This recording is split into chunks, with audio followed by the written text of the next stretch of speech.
Alright, so we're going to show you guys how to work on your Onyx Racing Products hubs today. You're going to need a couple of tools to do these procedures. Your first one being a bearing press kit. You can purchase these from Park Tool Wheels Manufacturing from your local bike shop or favorite online vendor. You'll need a bearing removal kit. We're going to be using a slide hammer for these videos. There's many different types you can purchase. This is probably the most convenient that we found to use on our products. You're going to need a small flathead screwdriver, a 2.5 millimeter Allen key, a 6 millimeter Allen key, an 8 millimeter Allen key, a 19 millimeter socket and ratchet. You'll need a set of snap ring pliers and a small non-marring hammer.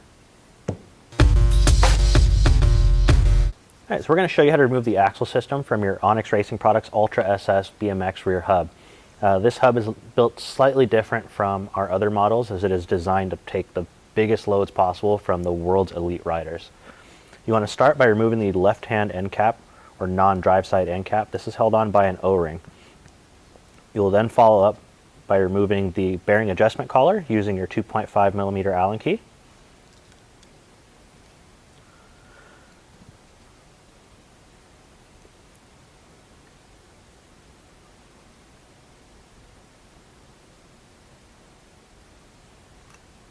Once it has been removed, the axle system can get pressed out through the drive side of the hub shell. This is held in place by O-rings and require just a little bit of finesse to get it out. The driver is held in via an O-ring and two bearings.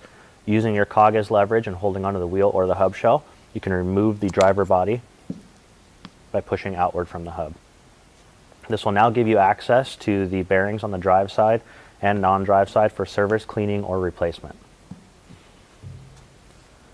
To reassemble your Ultra SS rear hub, after installing new bearings, cleaning the clutch, you will insert the driver from the drive side with a counterclockwise motion to reopen the clutch body and seat the driver with a firm push using your palm. The axle will then get reinserted across the hub body, pressing squarely against the hub face using your palm as leverage. Once the axle is seated all the way through, you want to put a little bit of pressure downward on the drive side of the hub to ensure that everything is seated towards the non-drive side, and reinstall your cinch nut.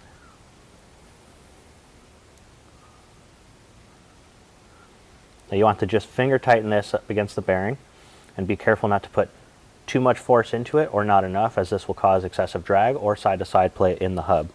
Once you have that adjustment finished, tighten up the 2.5 pinch bolt and reinstall your left-hand end cap.